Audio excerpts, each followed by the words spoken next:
আমি মনে করি, আমি বিশ্বাস করি যে একটি প্রতিবেশী দেশের ফাঁদে পা দিয়েছে আমাদের সেই রাজনৈতিক দলগুলো বা সেই রাজনৈতিক সংগঠনগুলো। আমি তো আমি হিরো আলম মৃত্যুকে ভয় করি না, মারতে পারলে ভাই মারি ফেলে দেন। আপনারা বিএনপি লোকেরা মারধর করতেছেন, মারেন। তো প্রিয় দেশবাসী তাদের বলতে চাই, কাদেরকে ক্ষমতা টানবেন দেখেন। বিএনপি ক্ষমতা না আসতে বিএনপি লোকের পাওয়ার বেড়ে গেছে। আসসালামু আলাইকুম রাহমাতুল্লাহ। সুপ্রিয় দর্শক, সম্প্রতি তারেক রহমান বলেছেন, আমি মনে করি, আমি বিশ্বাস করি একটি প্রতিবেশী রাজনৈতিক দলের ফাঁদে পা দিয়েছে আমাদের দেশের কিছু সংগঠন। তো তারেক রহমান কোন দলকে ইঙ্গিত করে, কোন সংগঠনকে ইঙ্গিত করে এ কথা বলেছেন, এই বিষয় নিয়ে গুরুত্বপূর্ণ কিছু কথা বলেছেন আমাদের বড় ভাই মোহাম্মদ সোলাইমান। সেই ভিডিওটা দেখলে আপনারা পুরো বিষয়টা বুঝে যাবেন।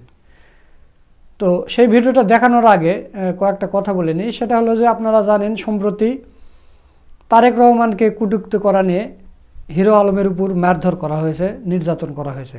তো হিরো আলমকে কোর্টের ভিতর মারা হয়েছে, বগুড়া কোর্টের ভিতরে। তো হিরো আলম বগুড়া কোর্টে গেছিল প্রধানমন্ত্রী শেখ হাসিনা ওবায়দুল কাদের সহ 39 জনের নামে মামলা করতে।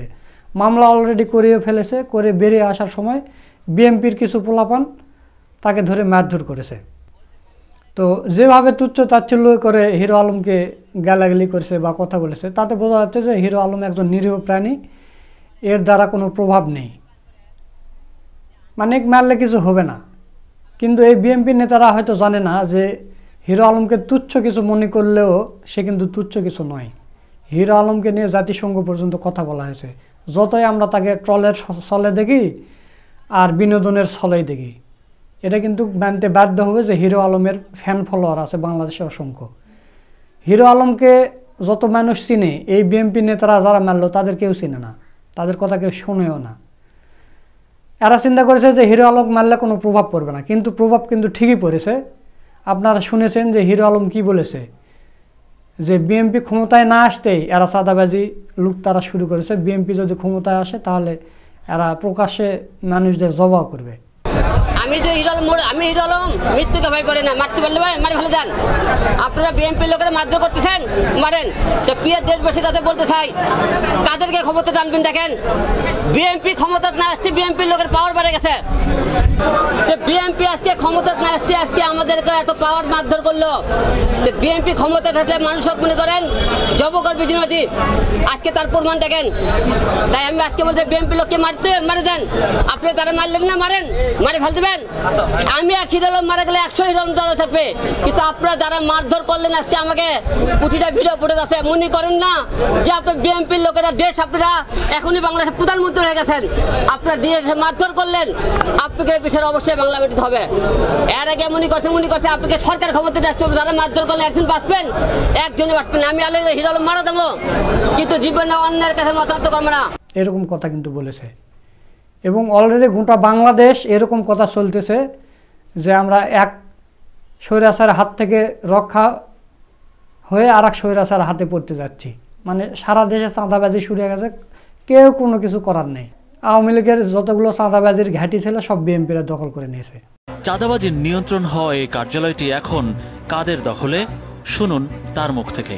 আমি তেজগাঁও থানা যুব দলের সদস্য সচিব। মাসের 10 তারিখ থেকে আমি বসছি, আমি এটা উপকমিটির আহ্বায়কের দায়িত্ব পালন করতেছি। বিগত দিনে যে চাঁদাবাজারা ছিল তারা তো আসেনি, তাহলে এটার হাল তো ধরতে হবে। তখন আমি এবং ব্যবসায়ী মিলা, আমরা 20-25 জন মিল্লা এইটার হাল ধরছি। এরকম হচ্ছে। তো তারেক রহমান অনেক নিষেধ করতেছে, দলের উপর মহল থেকেও নিষেধ করা হচ্ছে, কিছু কাজ হচ্ছে না। তো দর্শক, এই বিষয় নিয়ে সোলাইমান ভাই কি অ্যানালাইসিস করছেন, চলুন সেই ভিডিওটা একটু দেখে আসি। তারেক রহমান জামাতকে ইঙ্গিত করে কিছু বলার চেষ্টা করছেন। আমরা তারেক রহমানের বক্তব্য বিশ্লেষণ করব এবং তারেক রহমানকে কঠিন জবাব দেওয়ার চেষ্টা করব। দর্শক, প্রথমেই বলে নিই, আপনারা যারা আমাদের আলোচনাগুলো নিয়মিত শুনেন, বিএনপিকে দরকার, তারেক রহমান ইতিবাচক রাজনীতি করছে, দলের বিভিন্ন বিশৃঙ্খলা রোধে যে কঠোর অবস্থান নিচ্ছেন, এগুলোকে আমরা অ্যাপ্রিসিয়েট করি। তারেক রহমানকে ধন্যবাদ জানাই, স্বাগত জানাই। তারেক রহমানের যে উদারতা, তারেক রহমানের যে আইনের প্রতি শ্রদ্ধা, বিভিন্ন সুযোগ সুবিধা ব্যবহার করে দ্রুত দেশে আসতে পারতেন কিন্তু নিচ্ছেন না, তিনি আইনিভাবেই সবকিছু করতে যাচ্ছেন, প্রয়োজনে কিছুদিন জেলে থাকতেও প্রস্তুত, এগুলোকে আমরা স্বাগত জানিয়েছি এবং জানাবো। আমরা সবসময় ন্যায়ের পক্ষে, অন্যায়ের বিপক্ষে। কিন্তু তারেক রহমান কোনো ভুল কাজ করলে সেটার বিরুদ্ধে আমরা বলবো না, বিষয়টা কিন্তু এরকম নয়। তারেক রহমান খুবই আপত্তিকর একটা কথা বলেছেন, যেটা বিশ্লেষণ জরুরি। ইশারা ইঙ্গিতে বলেছেন, কিন্তু যারা বোঝেন তারা বুঝে গেছে। শুধু এটা নয়, দেখেন তারেক রহমানের অনুসারীরা হিরো আলমের উপর হামলা করেছে। আমি যখন কথা বলছি তখন পর্যন্ত হিরো আলমের উপর হামলার বিষয়ে তারেক রহমান খোঁজ খবর নিয়েছেন কিংবা হিরো আলমকে ফোন দিয়েছেন এরকম কোনো বিষয় আমরা পাইনি। অতএব এটাও তারেক রহমান একটা দুর্বলতা। তারেক রহমান কি কোনো কাল্ট? তারেক রহমান কোনো দেবদেবী যে তার নামে কটূক্তি করা যাবে না? সমালোচনা না, কটূক্তিও যদি কেউ করে, গালিও যদি দেয়, দিতে পারে, রাজনীতিবিদদের গালি দিবে মানুষ, সেটা সহ্য করতে হবে। ইটস ট্রু, এটাই রাজনীতি। হ্যাঁ, তারেক রহমানের কার্টুন এঁকেছিল, তাতেও তারেক রহমান সেটাকে ধন্যবাদ জানিয়েছিলেন। অতএব তাকে যদি কি কটূক্তি করে, কার্টুন আঁকা তো এক ধরনের কটূক্তি করা, সেটা তারেক রহমানকে সহ্য করতে হবে। তারেক রহমানের সেই সহ্য ক্ষমতা আছে, কিন্তু তার নেতাকর্মীদের নেই। যাই হোক দর্শক, একটা বক্তব্য তারেক রহমানের, কিছু রাজনৈতিক দল প্রতিবেশী দেশের ফাঁদে পা দিয়েছে। যে একটি প্রতিবেশী দেশের ফাঁদে পা দিয়েছে আমাদের সেই রাজনৈতিক দলগুলো। তো এখানে কিছু রাজনৈতিক দলের, মানে একটা না, তবে প্রতিবেশীর ফাঁদে পা দিয়েছে, এটা দ্বারা কাকে বুঝিয়েছেন? আমরা মোটামুটি নিশ্চিত বা আমাদের ব্যাখ্যা, এটা দ্বারা জামাত ইসলামীকে বুঝিয়েছেন। জামাত ইসলামীকে খোঁচা দিয়েছেন তারেক রহমান। জামাত প্রতিবেশীর ফাঁদে পা দিয়েছে। এর উত্তরে বলতে চাই, জামাত ছাড়া আর কাকে বুঝাবে? আওয়ামী লীগ তো প্রতিবেশীরই দল, আওয়ামী লীগের কথা তো বলার প্রশ্ন আসে না। এছাড়া তারেক রহমান আর কোন দলকে বুঝিয়ে থাকতে পারেন যে প্রতিবেশীর ফাঁদে পা দিয়েছে? এবং তারেক রহমানের এই বক্তব্য যেসব জায়গায় প্রচার হয়েছে তার নিচে বিএনপির লোকজনের যে মন্তব্য, তারাও ধরে নিয়েছে যে এরা জামাতকে মিন করেছে, তারা জামাতের বিরুদ্ধে বলছে। জামাতের বিরুদ্ধে বললে অন্যায় নয়, কিন্তু মিথ্যা অপবাদ দেওয়া অন্যায়। দেখেন, যে তারেক রহমান এখন পর্যন্ত ভারতের নাম নিতে পারেন না, ভারতের নাম নিলে প্রতিবেশী বলতে হয়। যেমন এই বিএনপির কিছু নেতা আগেও ছিল যে ভারতের নাম বলতে পারতেন না, ভাসুরের নাম মুখে নিতে হয় না, এরকম ছিল না, এই জন্য প্রতিবেশী দেশ এগুলো বলতো। আর যারা প্রকৃতপক্ষে ভারতের আধিপত্যবাদের বিরুদ্ধে সোচ্চার, তারা সরাসরি ভারত বলতো। যেমন জয়নুল আবেদিন ফারুক, রুহুল কবির রিজভী, গয়েশ্বর চন্দ্র রায়, তারা ভারতের নাম বলে সমালোচনা করতো। আর আমির খুসরো কিংবা মির্জা ফখরুল, তারা বলতো প্রতিবেশী দেশ, একটা দেশ, এরকম। ভাসুরের নাম মুখে নিতে পারতো না। তারেক রহমান, কিছু রাজনৈতিক দল প্রতিবেশী দেশের ফাঁদে পা দিয়েছে, প্রতিবেশী দেশের ফাঁদে পা দিয়েছে। সেই প্রতিবেশী দেশটার নামই আপনি নিতে পারছেন না। আপনি প্রতিবেশী দেশের বিরুদ্ধে একজন যোদ্ধা সেজেছেন, জনগণকে সতর্ক করছেন, এটা হাস্যকর। আপনি স্পষ্টবাদী হয়ে পড়লে ভারতের কথা বলেন। দেখেন, জামাতের কথা বলেছেন কি বলেননি তার আগে আসি, যে এই প্রতিবেশী দেশের ফাঁদে ছিল বিএনপি 2008 সাল থেকে 2024 সাল পর্যন্ত। 2008-এর যে নির্বাচন, সেটাও ছিল প্রতিবেশী দেশের প্রেসক্রিপশনে, ওটা বাদ দিলাম, এটা নিয়ে অনেক পুরনো। জামাত নেতাদের পক্ষে কোনো কথা বলবে না, জামাত নেতাদের ফাঁসি দেওয়া হোক যুদ্ধাপরাধের অভিযোগে, কোনো কথা বলবে না। অথচ ওই নেতাদেরকেই খালেদা জিয়া মন্ত্রী বানিয়েছিল। এটা কি ছিল? এটা ছিল প্রতিবেশী দেশের বা ভারতের ফাঁদ, যে খবরদার এই জামাতের নেতাদের এই যুদ্ধাপরাধী হিসাবে বানিয়ে ফাঁসি দেওয়া হয়েছে, তাদের পক্ষে কথা বলা যাবে না। এমনকি সালাউদ্দিন কাদের চৌধুরীর পক্ষে এরকম অবস্থা নেয়নি। অথচ বাস্তবতা কি হয়েছে? যারা যুদ্ধাপরাধীদের বিচার করেছে, এখন ওই ট্রাইব্যুনালে তাদের বিচার হচ্ছে। ওই যুদ্ধাপরাধীদের আইনজীবীরাই হচ্ছে এখন চিফ প্রসিকিউটর। এখন কি বলবে বিএনপি? এর মানে ভারতের ফাঁদে পা দিয়েই ঘনিষ্ঠ মিত্র একসাথে সরকার চালিয়েছে এমন লোকজনকে জুডিশিয়ালি হত্যা করা হয়েছে নৃশংসভাবে, অন্যায়ভাবে, প্রকাশ্যে, ভুল বিচারের মাধ্যমে। দেখে শুনে বিএনপি চুপ থেকেছে ভারতের ফাঁদে পা দিয়ে। এরপরে মাঝে মাঝে আন্দোলন থামিয়ে দিয়েছে বিএনপি। আন্দোলন যখন, যেমন 2014 সালে 5 জানুয়ারি নির্বাচনের পর এক পর্যায়ে আন্দোলন থামিয়ে দিয়েছে ঘোষণা ছাড়া। এটাও ছিল প্রতিবেশী দেশের ফাঁদে পা দেয়া। এক পর্যায়ে 18 দলীয় জোট এগুলো অস্বীকার করে যে জামাতের সাথে সম্পর্ক নাই, জামাতকে আমরা চিনি না, জামাত আমাদের সাথে নাই। কি জন্য? কোন যুক্তি ছিল? আন্তর্জাতিক চাপের কথা বিএনপি নেতারাই বলতো। কি আন্তর্জাতিক চাপ? ভারতের চাপ, প্রতিবেশী দেশের ফাঁদ। 2018 সালের রাতের নির্বাচনে বিএনপি অংশগ্রহণ করেছে, সিঙ্গাপুর বসে মিটিং হয়েছিল, ভারতের মধ্যস্থতায় ভাগ বাটোয়ারা হয়েছিল, চীনের কারণে শেষ পর্যন্ত সেটা মানা সম্ভব হয়নি, বিএনপিকে বোকা বানিয়েছিল। প্রতিবেশী দেশের পরামর্শে নির্বাচনে গিয়েছিল, ফাঁদে পড়েছিল।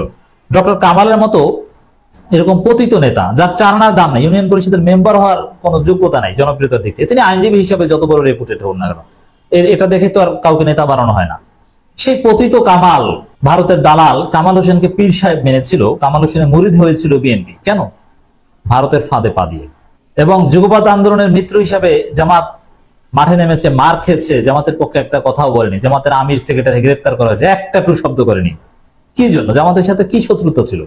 কোনো শত্রুতা ছিল না, শুধুমাত্র প্রতিবেশীর ফাঁদে পা দিয়ে। তারেক রহমানের ব্যক্তিগত সহকারী থেকে শুরু করে বিএনপির প্রতিনিধি দল ভারতে গিয়ে বলে এসেছিল ভারতের বিরোধিতা করার মতো ভুল বিএনপি আর করবে না, তওবা করে এসেছিল। প্রতিবেশীর ফাঁদে এতদিন ছিল যে দল, সেই দল যদি এখন জনগণকে সতর্ক করে যে কিছু রাজনৈতিক দল প্রতিবেশী দেশের ফাঁদে পা দিয়েছে, এটা হাস্যকর মনে হয়। এটা একেবারেই অবাস্তব এবং হাস্যকর কথা। এটা তারা কিছু বলতে জামাত সহ আরো কাউকে মিন করেছেন, কিন্তু জামাত আছে, জামাতকে যে ইঙ্গিত করেছেন আমরা এর প্রতিবাদ জানাই। এখন জামাতকে ইঙ্গিত কেন করেছেন আমরা বক্তব্যটা দেখি। কিছু রাজনৈতিক দল প্রতিবেশী দেশের ফাঁদে পা দিয়েছে বলে মন্তব্য করেছেন বিএনপির ভারপ্রাপ্ত চেয়ারম্যান তারেক রহমান। তবে তারেক রহমান একটা স্মার্টনেস এখানে, যাতে জামাতের নাম বলে ব্যাপক বিতর্ক সৃষ্টি করেননি, কিছু বলেছেন। এখন তিনি চাইলে অস্বীকার করতে পারেন যে জামাতের কথা বলেনি, কিন্তু তাকে বলতে হবে তাহলে কার কথা বলেছেন। আমরা নিশ্চিত জামাতের কথাই বলেছেন। এজন্য আমাদের সজাগ থাকতে হবে। দেশের ভেতরে বাইরে যারা কলকাঠি নাড়ছে তারা চায় না দেশে গণতন্ত্র ফিরে আসুক। এক যুগেরও বেশি সময় ধরে সমগ্র বাংলাদেশের মানুষ নির্যাতিত হয়েছে। সেই জন্যই ওই ষড়যন্ত্রকারীরা চায় না, সেই জন্যই দেশের ভিতরে এবং দেশের বাইরে থেকে যারা কলকাঠি নাড়ছে তারা চায় না যে এই দেশের মানুষ গণতন্ত্র ফিরে পাক। দেখেন এখন এই জামাতকে ইঙ্গিত করে কেন এই কথা বলেছেন, এই যে কথাটা তারেক রহমানের, তারা চায় না গণতন্ত্র ফিরে আসুক, তারা দ্রুত নির্বাচন চায় না। জামাত তো দ্রুত নির্বাচন চায় না, জামাত বলছে সরকারকে সময় দেয়, নির্বাচনের জন্য ব্যস্ত হয়েছেন কেন এই প্রশ্ন করেছে বিএনপি প্রতি। এই কারণে জামাতকে সন্দেহ করছে যে প্রতিবেশী দেশের ফাঁদে পা দিয়েছে। এটা একটা ধৃষ্টতাপূর্ণ কথা। তাহলে এই সরকার কি প্রতিবেশী দেশের ফাঁদে পা দিয়ে গঠিত এক অন্তর্বর্তীকালীন সরকার? জামাত বিএনপি নির্বাচনের জন্য ব্যস্ত হয়ে গিয়েছে যখন দেশের মানুষ আহাজারি করছে, এই সময় এই কথা বলার জন্য যদি জামাত প্রতিবেশীর ফাঁদে পা দিয়ে থাকে, তাহলে আমি বলবো এই অন্তর্বর্তীকালীন সরকারই হচ্ছে একটা প্রতিবেশীদের দালাল সরকার। কারণ তারাও তো সেম কথা বলছে, তারাও তো এত দ্রুত নির্বাচন নিয়ে ভাবতে চাচ্ছে না, আগে সংস্কার করা হোক, সময় দিতে হবে, কথা তারাও বলছে। অতএব তারেক রহমান কোথায় ভুল করেছে বুঝতে পেরেছেন। এরপরে আসুন কেন জামাতকে ইঙ্গিত করে কথা বলে থাকতে পারে আরেক কারণ, যেটা বলা হচ্ছে আমিরে জামাত সাধারণ ক্ষমা ঘোষণা করেছিলেন। এটা নিয়ে বিভ্রান্তি তৈরি হয়েছে। যদিও আমিরে জামাতের এই সাধারণ ক্ষমার টপিকটা আনা ভুল ছিল, এটা আমরা আগেও বলেছি এখনো বলবো। কারণ জামাতের ভুল কাজকে সঠিক বলতে গেলে জামাতেরই ক্ষতি হয়। পরবর্তীতে আমিরে জামাত তার বক্তব্য থেকে কিছুটা পিছু হটেছেন। আমরা বলেছি যে আমরা প্রতিশোধ নেব না। প্রতিশোধ না নেওয়ার মানে হচ্ছে আমরা আইন হাতে তুলে নেব না, কিন্তু সুনির্দিষ্ট অপরাধ যিনি করেছেন তার বিরুদ্ধে মামলাও হবে এবং তাকে সে মামলায় শাস্তিও পেতে হবে, গণহত্যার বিচার করতে হবে। তিনি সংশোধনমূলক ব্যাখ্যাও দিয়েছেন, না গণহত্যাকারীদের ক্ষমার অধিকার কারণেই স্পষ্ট বলে দিয়েছেন। এই সমস্ত গণহত্যা যারাই সংগঠিত করেছে তাদেরকে অবশ্যই আমরা সরকারের কাছে দাবি জানাবো, অবশ্যই তাদেরকে বিচারের এবং আইনের আওতায় আনতেই হবে। এই গণহত্যা ক্ষমা করার কারো অধিকার নেই। এই সাধারণ ক্ষমার কারণেও তারেক রহমান জামাতকে ইঙ্গিত করে বলে থাকতে পারেন যে প্রতিবেশী দেশের ফাঁদে পা দিয়েছে, এটা একটা কারণ। আর নির্বাচনে জামাত অত ব্যস্ত নয়, ক্ষমতার মধু খেতে জামাত পাগল হয়ে যায়নি, এই কারণেও প্রতিবেশী দেশের ফাঁদে পা দিয়েছে বলে জামাতকে সন্দেহ করছে বিএনপি। এবং আমির জামাত আর একটা কথা বলেছেন যে ভারতের সাথে সম্পর্ক রাখতে চায় জামাত। ভারত প্রতিবেশী দেশ, যাদের সাথে ন্যায্যতার ভিত্তিতে সম্পর্ক অন্তর্বর্তীকালীন সরকার রাখতে চায়, বিএনপি রাখতে চায়, আওয়ামী লীগ রাখতে চায়। কিন্তু ভারত জামাতকে একেবারে মৌলবাদী বা তাদের স্থিতিশীলতার জন্য হুমকি মনে করে। এই জায়গাটা, এই ভুল বোঝাবুঝিটা দূর করার কথা বলেছে জামাত, যে না ভারতের সাথে ন্যায্যতার ভিত্তিতে সম্পর্ক হতে পারে, প্রতিবেশী সুলভ সম্পর্ক, আমাদের কোনো আপত্তি নেই। এই কথা বলা, এটা তো বিএনপি এর চাইতে কয়েক গুণ বেশি সম্পর্ক অলরেডি রাখছে। সারা জীবন বা গত 15 বছর তো ভারতের ফাঁদেই ছিল। জামাতের আমির যদি সম্ভাব্য ক্ষমতায় আসবে বা ক্ষমতা আসতে চায় জামাত, এমন একটা দল হিসেবে যদি ভারতের সাথে বন্ধুত্বের সম্পর্ক, ন্যায্যতার ভিত্তিতে বাংলাদেশের জাতীয় স্বার্থকে প্রাধান্য দিয়ে কোনো প্রভু সুলভ সম্পর্ক নয়, বন্ধুত্বের সম্পর্ক, এটা যদি জামাতের পক্ষ থেকে কোনো উদ্যোগ নেওয়া হয়, সেটা প্রতিবেশী দেশে ফাঁদে পা দেওয়া হবে কেন? বিএনপির সাথে কি সম্পর্ক নাই? বিএনপির সাথে যোগাযোগ নাই? আমরা জানি না। অতএব তারেক রহমানের এই বক্তব্যে যদি বলতে আমরা নিশ্চিত যে জামাতকে ইঙ্গিত করা হয়েছে, আমরা প্রতিবাদ জানিয়ে রাখলাম। এটা বিএনপির আরেক অপরাজনীতি, যেখানে জামাত মানেই হচ্ছে ভারতের আধিপত্যবাদের বিরুদ্ধে সোচ্চার। জামাত শব্দটাই ভারতের আধিপত্যবাদী নীতির জন্য আতঙ্কের কারণ। সেখানে জামাত প্রতিবেশী দেশের ফাঁদে পা দিয়েছে, এ ধরনের ইশারা ইঙ্গিতমূলক কথা বলা ধৃষ্টতা ছাড়া আর কিছুই নয়। দর্শক, আপনারা ভিডিওটা দেখলেন, আশা করছি বিষয়টা ক্লিয়ার হয়েছেন। আজকের ভিডিও এই পর্যন্তই। পরবর্তীতে কোনো নতুন ভিডিও নিয়ে আবার আপনাদের সামনে আসবে ইনশাল্লাহ। সকলকে ধন্যবাদ। আসসালামু আলাইকুম ওয়া রাহমাতুল্লাহ।